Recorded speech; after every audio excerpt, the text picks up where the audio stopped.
So I get this email from Les Brady that's like, sorry, I couldn't afford the knife. And I'm like, what knife are you, what the hell are you talking about? And then in the mail arrives a package. A package from someone concerned about my safety, from someone who wants to keep me from getting the coronavirus, but with a little extra snark.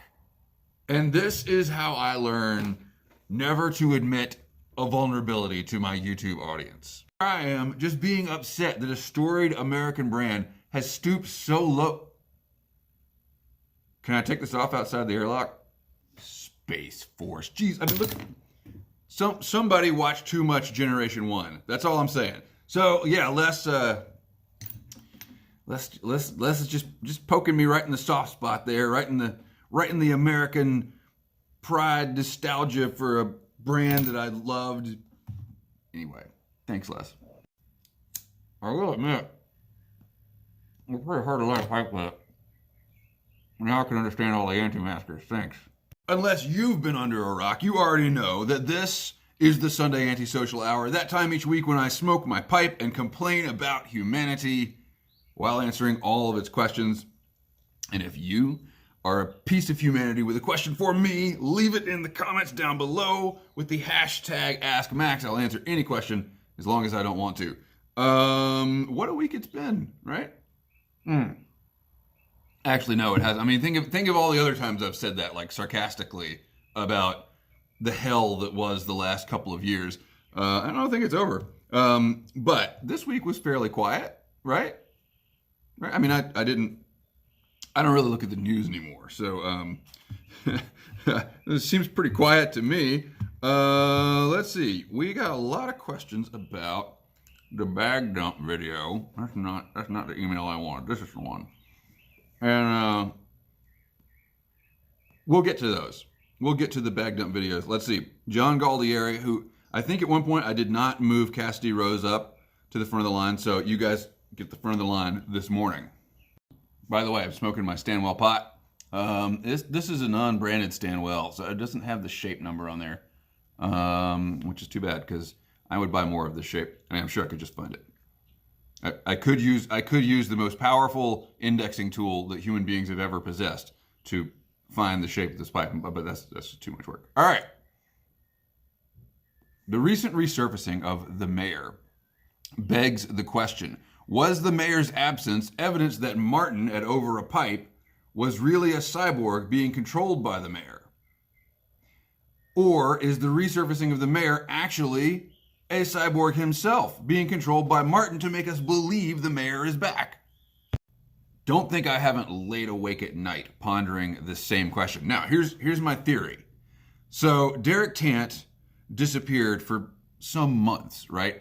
My thing is, whoever was capable, whoever had the tech to build a cyborg Derek Tant would have already had it ready to go, right? They're not going to be poor planners. Like it would have been a seamless transition from one video to the next. So the fact that there was a hiatus makes me think it's not a cyborg.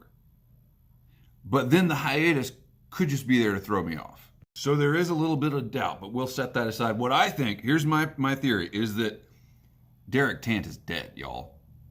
There's no other explanation. Martin somehow procured the mirror of Erised? The mirror of Erised from Harry Potter. And that's the mirror that shows us our deepest desires. And basically, Martin has just set up a camera in front of that mirror. And when we watch the videos from that camera, we see Derek Tant because he's our deepest desire. So basically, Tant is Dumbledore. And Martin is like Dumbledore's brother that works in the bar, except evil, right? And so that's why that's why. Tayden Star asks a serious question, and if he or she sits through that Tant cyborg thing long enough to get this answer, I'll be surprised.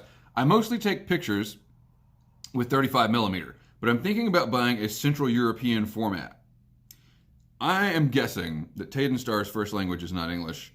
The question is it worth it? Is it possible to buy Zeiss icon exactly the same, or will it still be better to buy something modern like Pentax, though the price bites?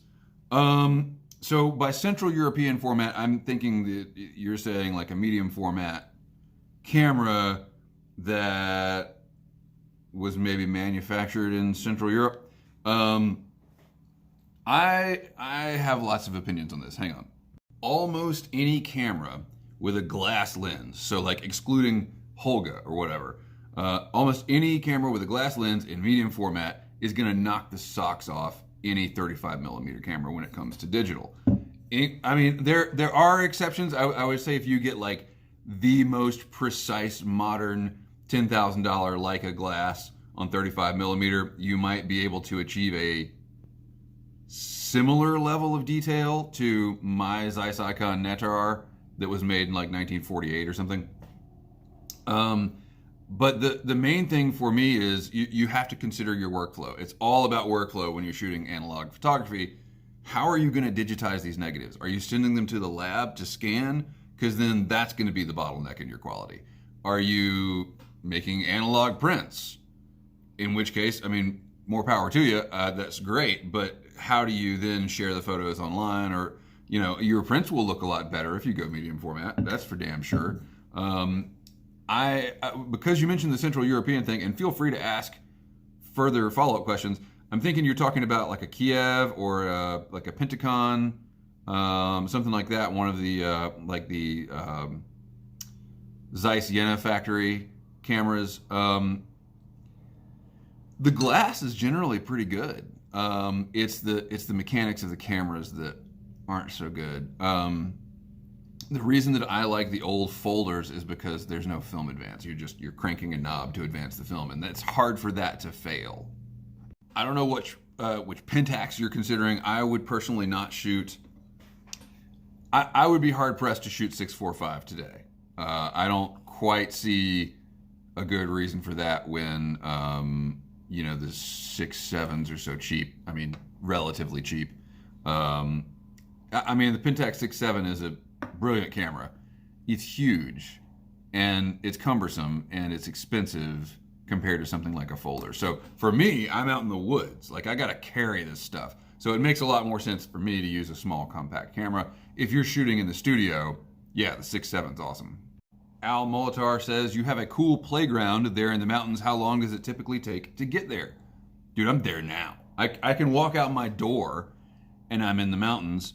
How long does it take me to get to a place where I can like sit down and light a fire? 5-10 minutes walk. Well, 5-10 minutes drive. I can walk out to my woods here, but I wouldn't really light a fire there. It is one of the few advantages I have in my life, that's a terrible thing to say. It's one of the things I take for granted in my life, that I can walk out of my door and I'm in this place. I have plenty of advantages. Anyway, moving on. Looks like we have some serious questions from Over a Pipe. We're just gonna skip those. Just kidding, Martin. We'll get back to it. Boca to Boynton says, Max, you kill me. You use a Tenkara fishing rod to simplify your fishing and then load yourself up with a bag full of crap you're never going to need. Stick a spare Bic in your pocket with your squid and whistle. Good to go. Spare clothes are a good idea. Those can go in your bag with a brick to make you feel better. I appreciate this sentiment, and I was hanging out with Brad this week. We were actually hiking. We gained a mile of elevation. We gained a mile of elevation in 1,000 feet, and it's crazy. No, we gained 1,000 feet of elevation in a mile, and that was rough. Anyway, Brad just kind of observes me in the woods, and he was saying, you know, I make fun of you for carrying all that gear, but maybe you're right. I'm gonna go ahead and spoil some content. Yesterday I went on a fishing. I hiked to a fishing place, and I discovered after I got in the water in February that my waders had ripped. And so one leg was very, very cold all day. It was okay when I was hiking around, because your body kind of warms up the water that you're carrying around in a Ziploc bag around your leg. But when I got back in the water and the water would like force, the pressure of the water would force the warm water out, and then it would take on more cold water. Oh, it was cold. And I busted my ass into the woods to a very remote trail, and then went off trail, bushwhacked down to the stream, and then followed the stream like through the woods to another trail. I did not see a single soul. So in those situations, yes, you're right. There are totally situations where I could put a lighter in my pocket and a knife and be fine. You're right. But in those situations, I really want to have all that stuff. And I know that if I don't carry that stuff every time, I won't have it when I get into one of those situations. That's the thing. It's like, this is the protocol. If I can't see my car, I'm taking all this stuff. Period. That's it. And that's where I draw the line. And it makes sense when I get into those situations. Pretty sure my neighbor is mowing his lawn with like a Panzer out there. It's a lot of noise. Anyway, sorry about the noise. Blake, 1827. Why do many late night hosts have silly accents? John Oliver, Craig Ferguson, Trevor Noah, and James Corden. I only know Craig Ferguson, and the only reason I know him is because Metallica did a really awesome live set that I watched. So I don't, you're asking the wrong guy. But I would imagine that an accent is helpful in a saturated market of what? These people basically come from like the stand-up comedian realm. Is that how these people get into the hosting thing? I don't know. But it immediately sets you apart. It immediately becomes a brand, and you don't have to do anything for it. It's free branding. So I would imagine that's why these people rise to the top. I mean, Johnny Carson didn't have an accent, but he was Johnny Carson. Cobbett of the Shire asks, how is your son keeping?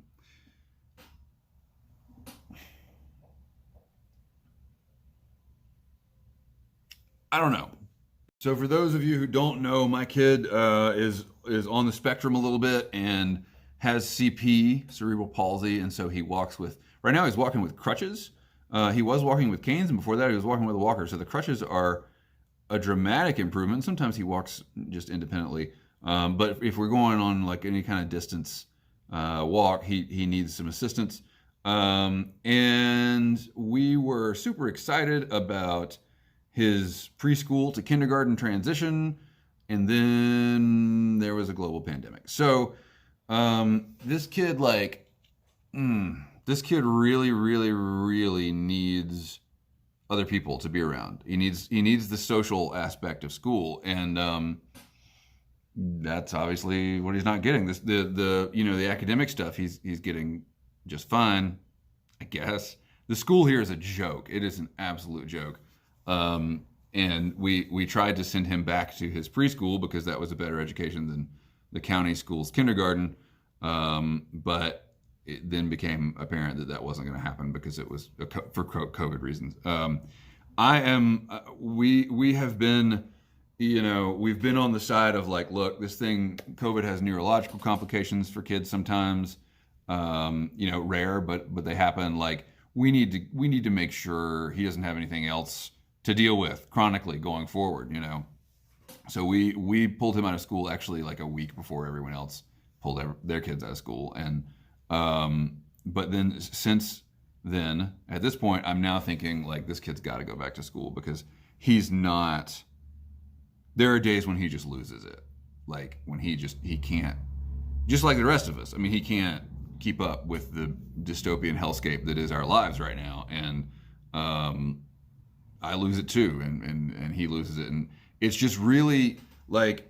Most of the time, I just don't think about it. But when you put it in terms of like, okay, this kid has lost a year of social development. That's tough. That is tough. And that, thus far, knock wood, and we are very lucky to say this, that is our biggest loss to the COVID-19 pandemic. Is this year that he would have been learning about dealing with people, and he deals with people pretty well.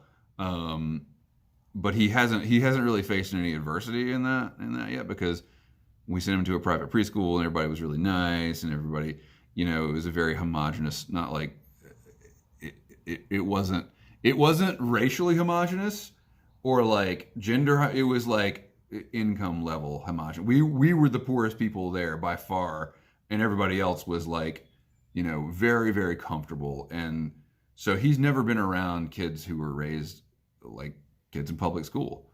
And that's going to be a big shock when it finally comes around. I was going to bring this up to you guys, and I thought better of it at the time. They sent home this DVD about bullying, because they were like, he uses crutches, like he might be a target for bullying. Oh, you think he might be? Oh, okay. Thanks for your insight on that. And there's like these skits about bullying and what you're supposed to do when you're being bullied, and the bullies are like, you can't play with us. That's what they say. That's what the bullies say. And then what you're supposed to do is go tell the teacher, and the teacher will make the bullies let you play with them. And I was like, no, what you should do is kick him in the balls. And if he were a physically, what do they call it? Neurotypical. If he were physically typical, I would give him that advice. I would just say, kick him in the balls. But he's not. He's got CP. So he can't kick him in the balls. So I just told him, go tell the teacher to kick him in the balls. Jeremy Harbin asked a wonderful question, which is on my antisocial last week that I did from my office. Who is the man in the oval picture behind you? No one knows. But this picture came from my grandmother on my father's side, who got it from her great-great-great-grandmother. Anyway, basically, it predates like cave drawings or whatever. It's so old. Nobody knows who the guy is, but it hung in the basement in the house when I was growing up. And the only time I ever spent any time in the basement was when I would have friends over and we would have a sleepover, because there's beds and stuff, finished basement. And we would lay there at night, you're talking like a bunch of like 10, 11-year-old kids. And that guy in that picture was so damn creepy that we couldn't sleep. And the more, it's the kind of thing where like the more you stare at it, the face appears to like change, and it's just really weird. And the way that it's made, the reason they say like old pictures follow you around the room, like their eyes, is they had this like crazy domed glass in this picture frame. It must have cost $1 million in 1895 money or whatever. I don't know how many like Confederate dollars it took to pay for the domed glass in this thing, but like wherever you're standing, it kind of like points the picture toward you through the glass. It's really, really creepy. And my mom finally decided to get rid of it, and I was gonna send it to one of the guys that also shared this experience with it. And then I thought, I need this thing in my office. So before we get to Martin's stuff, can we just talk about the statue? Can we talk about it?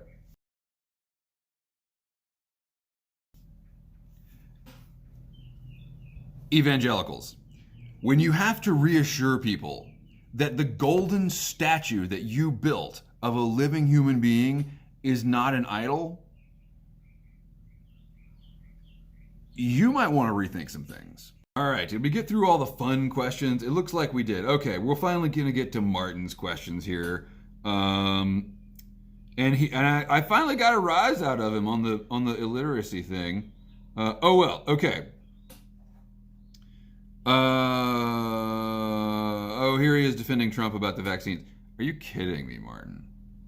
Really? Like, okay, number one, I am not at all.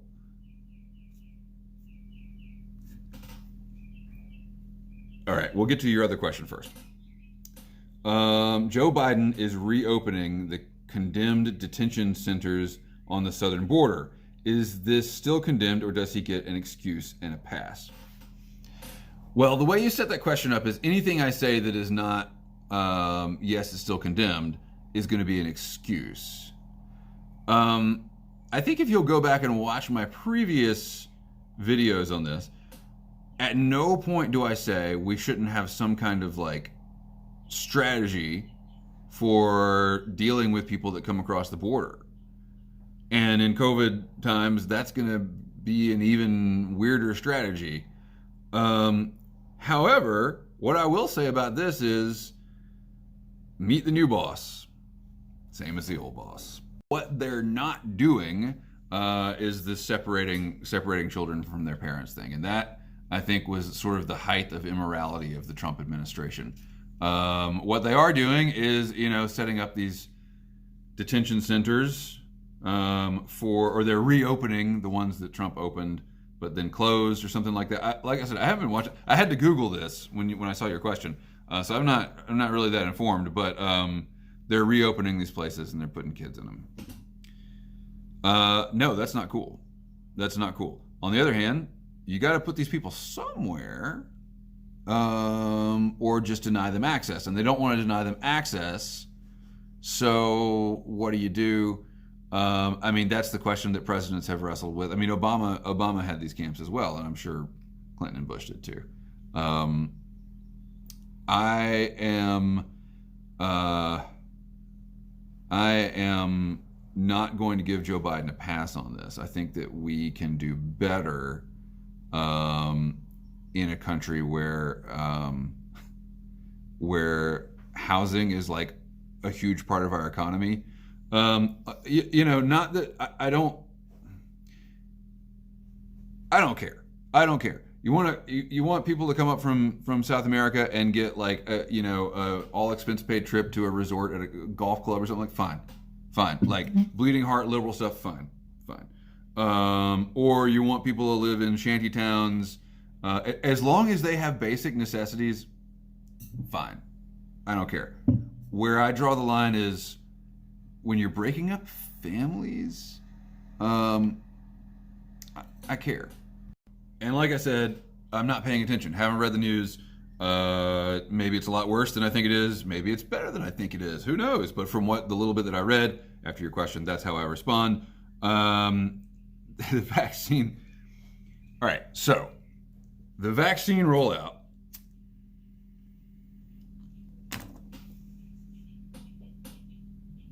Is not a joke. The idea that it ever would have been any faster is a joke. Look at what happens when Apple releases a new iPhone, y'all. Like, we can't get enough iPhones to people that want to pay for them and actually want to buy them to keep up with demand. So you think we're gonna be able to roll out vaccines to every living person in the country like inside of 2 years? It's not gonna happen. It's not going to happen. Number one, Trump didn't have anything to do with the vaccine, nor does Biden, like the development of it, nor does Biden. Number two, Trump called the whole thing a hoax. What are you talking about? Trump spent most of his administration most of the last year of his administration pretending that there wasn't a virus. It's ridiculous to say that Donald Trump did anything other than stymie progress toward ending the pandemic. Dude, the guy took his mask off when he got back to the White House when he was still positive for COVID-19. Come on. What I just love about Joe Biden is that I can ignore him. That's the main positive he has going for him, is that I don't have to stay glued to the news all the time to know when to run to the hills, basically. Like, Joe Biden is just going to quietly fuck things up, as opposed to Trump, who did it loudly. Also, thus far, Joe Biden hasn't, incited an attack on the U.S. Capitol or anything. Finally, Martin asks compromised. He says, I'm a compromised agent. I guess because the Pop-Tarts thing. I don't know. At least I'm not a cyborg. He says, I did my 5-blend challenge and you don't even show. I'm sorry. There is no time for anything. There's no time for anything. And everything I do is rushed and hurried and done poorly. So I would have showed up, but I would have only absorbed 3 of your blends. Yeah, I'll go check it out. You didn't comment on my 5-blend channel. Wait a minute. Hold on. I don't see your name. You're too busy talking about Dell. Wait. Is that why you're so pissed at Dell? Because you're a cyborg? Did they build you wrong? Martin. I'm so sorry. I never would have made fun if I had known. Oh man! Before I let you go, there's another fun thing coming up, which is that I long story, I have discovered a stash of thousands of negatives from like 95 to 2005. I'm going to destroy these negatives. This has set Instagram ablaze. I put it out there. I was just like, I'm digitally archiving and then destroying these negatives. Stay tuned for the posts. I'm going to post some of these pictures. I have gotten messages from photographers I don't even know saying, don't do this. Send me the negatives. I'll keep them for you for when you want to print them later. It's funny. It's funny to me, and it makes me want to troll them and say, okay, I mean, I'll send them to you. They're mostly just, you know, nude self-portraits, but whatever. So, why do you care? Because you're going to get to see lots of pictures of me and my friends doing stupid shit from that era if you follow my Instagram account, which is @MaxCooperAVL. Go check it out. It's mostly just moody landscapes, but especially if you pay attention to the stories, I'm going to be releasing a lot of shenanigans. So there you go. If you want more content, that's how you get it. Don't wait for me to make videos, because damn, it's probably not going to happen for a while. I made some content on the Leaky Waders trip, and then there was another fail that I made some content about, but it's not like enough for a full video, so I'm just kind of building up a random misadventure video that's going to come out in the next time, in the next age. Thank you so much for watching. I appreciate it. Keep the ends out for the ties that bind.